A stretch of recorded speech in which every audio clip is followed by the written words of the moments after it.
Confetti. Streamer here with airplanes, bugs, flowers, cars, people, guitars. Little bits and pieces of this and that. Them, they, us, those, spiders, birds, crawfish, ducks, cities, streets, buildings, lakes, and trees. What do you think it all means? Soap opera, what? Soap opera, villains, heroes, bodywork, weird visual stuff, weird oral stuff, music, water, rocks, flying saucers, UFOs, street festivals. Confetti, confetti, confetti, confetti, confetti, confetti, confetti, confetti, confetti. Hey, Mr. Derrick, how about some basic questions? What's your name and what do you do? My name is Generic Derrick. I am a human being. You like that? Did you like? I sing. I play guitar. I write songs and I boogie woogie. How long you been doing this kind of thing? The what? How long you been doing this kind of thing? Oh gosh, when I first started really taking the guitar seriously. I was really a piano player originally. I played piano. My mom made me take lessons since I was like 12, so I took it for a long. I took to it and took it for a long time. But I picked up the guitar seriously about 3-4 years ago when we first hooked up with this band, because I've been playing like bass and keyboards and more of a support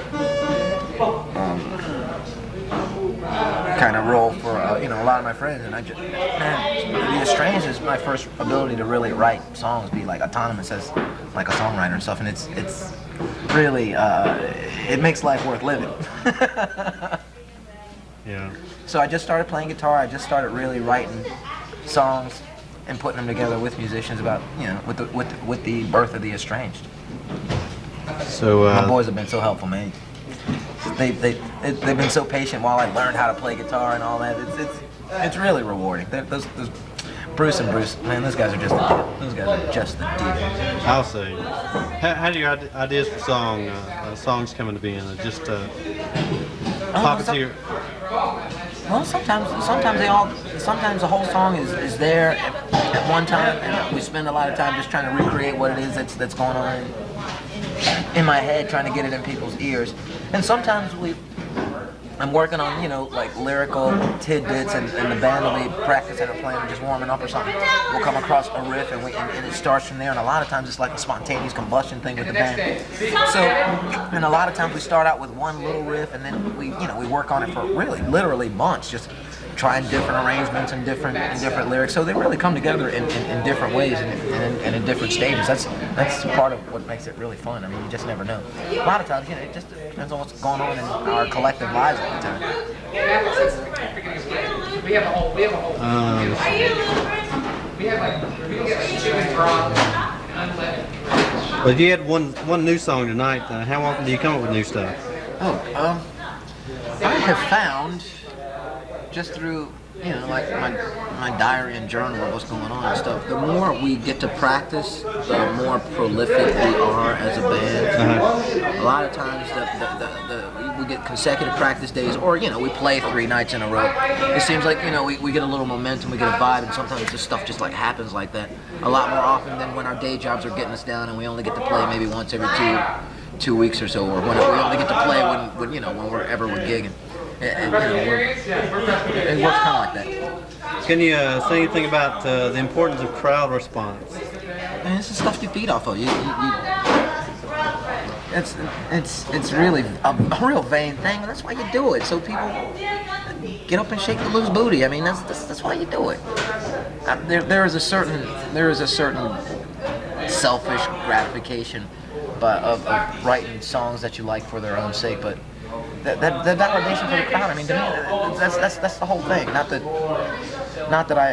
me at this age having any delusions about being a tremendous star or nothing like that. While I would not turn it down, considering having a day job. But that's not the thing. That's not the thing. Just getting people in. That connection is the whole biscuit, man. It's the whole biscuit. Were you performing when you were little, like in front of the family doing stuff? In front of the family and stuff? Yeah. I do like and I call it unpop, with this unplugged thing with some synthesizers and an acoustic guitar and like a drum machine from time to time. I've done that. I did that once, like in front of the family reunion, and I do it, you know, in more of like the coffee house type circuit, when you know bookings are laying with the band. But and I've done that, you know, at the family reunion. But other than that, it's not. I don't know. It's hard to say that it's not family entertainment because I don't do anything that I would be ashamed to do in front of my parents or anything like that. But, But like when you were little, like, and you had family get-togethers, did you like do stuff just to kind of show off? Yeah, of course. You know, me taking piano lessons in a middle-class black family and shit like that. I always kind of showing off. Me and my younger sisters. People do that when. This is called Over the Hill. I like that. Yeah. I have a great amount of admiration for people who can think and innovate in the visual realm. My thing is mostly symbols and words and in the audio realm. I don't really think visually. I don't know why my brain compels me to try to deal with, make the audio realm more visual. I don't know why that is. Why are we like we are, Eric? Well, of course, each of us has its different abilities. I can't play as well as you guys, but you play? Oh yeah, you were telling me that you've got some like really experimental stuff that you do. I mess around with things that really don't fit harmonically. That's the kind of stuff that I listen to left to my own devices. I'm really a slave to pop music as far as the stuff I write because I really have a lot of faith in the potential of pop and what it does. I mean, you know, pop by its nature is stuff that, you know, people by definition is stuff that people relate to. Right. That touches on, you know, stuff we were talking about earlier. Interesting thing. I was talking to a friend of mine who's more of a like a novel type writer as opposed to, you know, prose and like a songwriter. And he was telling me that Shakespeare, of course, well, I already knew this. He fancied himself as a poet, and this friend of mine says that he thinks Shakespeare would be really surprised at the fact that people study his plays as the real great groundbreaking literature that it was, because as he saw it, his plays were stuff that he was getting, you know, commissioned by the aristocracy to just make him like a fast buck. He would just crank out the plays for the money, but he fancied himself really to be a poet. That would be like, you know, me, my day job, I write commercials and stuff. It would just be really weird if people studied my damn radio commercials 100 years after, you know, thousands of years after I died. Wouldn't that be kind of weird?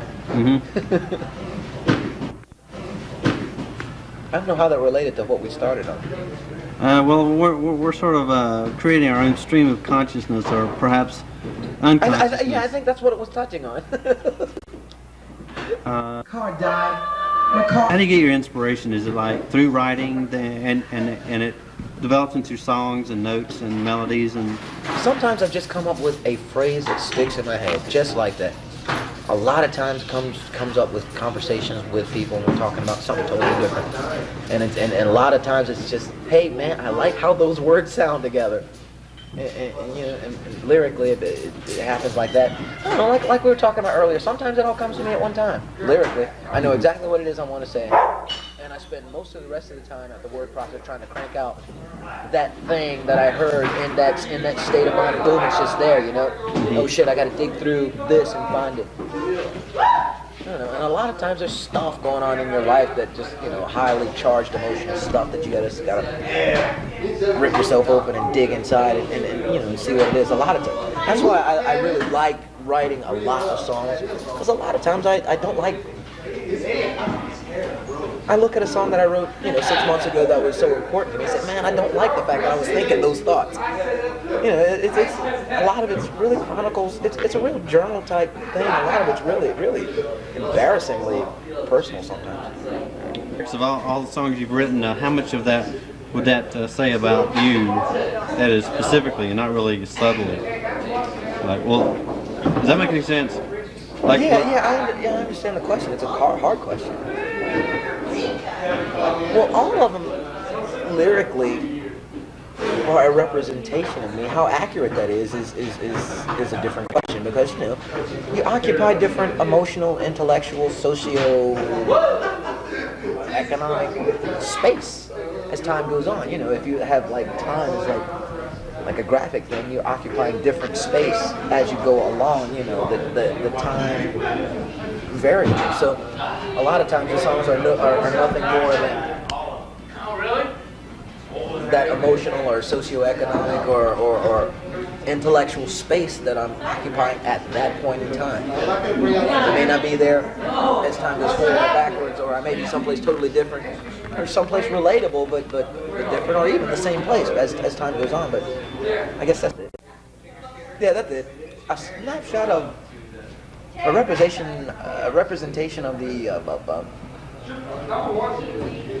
emotional, intellectual, socioeconomic space I occupy on the time continuum, baby. Yeah.